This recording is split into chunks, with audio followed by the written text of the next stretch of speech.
Kidlat News Updates.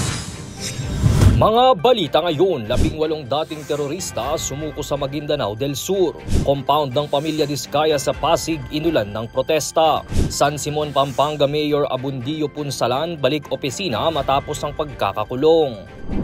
Ako po si Cesar Soriano para ihatid ang mga nangungunang balita sa buong kapuluan ngayon. 18 former violent extremists o FVE ang formal na sumuko sa militar sa Datus Saudi Ampatuan, Maguindanao del Sur kamakailan. Sa isang seremonyang pinangunahan ng 92nd Infantry Battalion, iprinisinta sa 1st Brigade Combat Team ang FVEs na sinaksihan din ng ilang mga kinatawan ng Bangsamoro Government, provincial at local government units.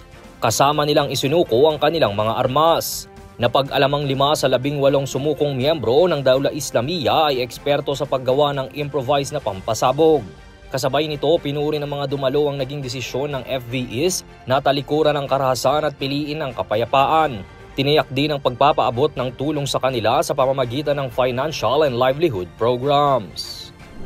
Pinagbabato ng putik at inispreyan ng salitang magnanakaw, kurakot at ikulong ang gate at pader ng St. Gerard Construction sa Pasig City na pagmamay-ari ng mga kontraktor na sina Sara at Curly Diskaya na sangkot sa maanomalyang flood control projects. Ang protesta kaninang umaga ay pinangunahan ng iba't ibang environmental groups na tinuturing na flood control queen and king ang mag-asawang Diskaya.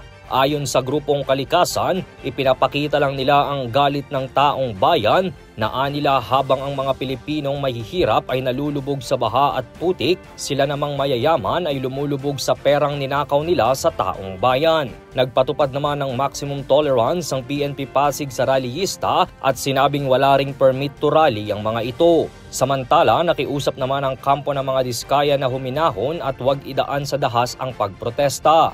Ayon naman sa kanilang abogado na si Attorney Cornelio Samaniego III, posible nilang sampahan ng kaso ang mga organizer nito na siyang nag-umpisa ng gulo.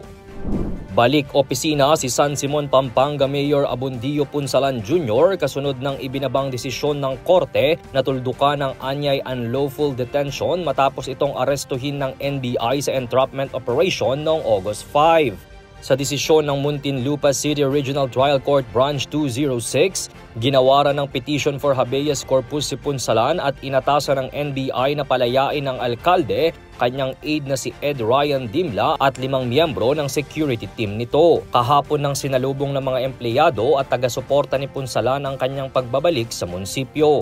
Sa kabila nito, nananatiling pending sa Office of the Ombudsman ang kasong robbery by extortion and graft laban kay Punsalan. Inakusahan siya na nanghikil ng 130 million pesos sa isang negosyanteng may-ari ng steel plant sa San Simon. Para sa Kidlat News Channel, ito si Jai Reyes, nag-uulat.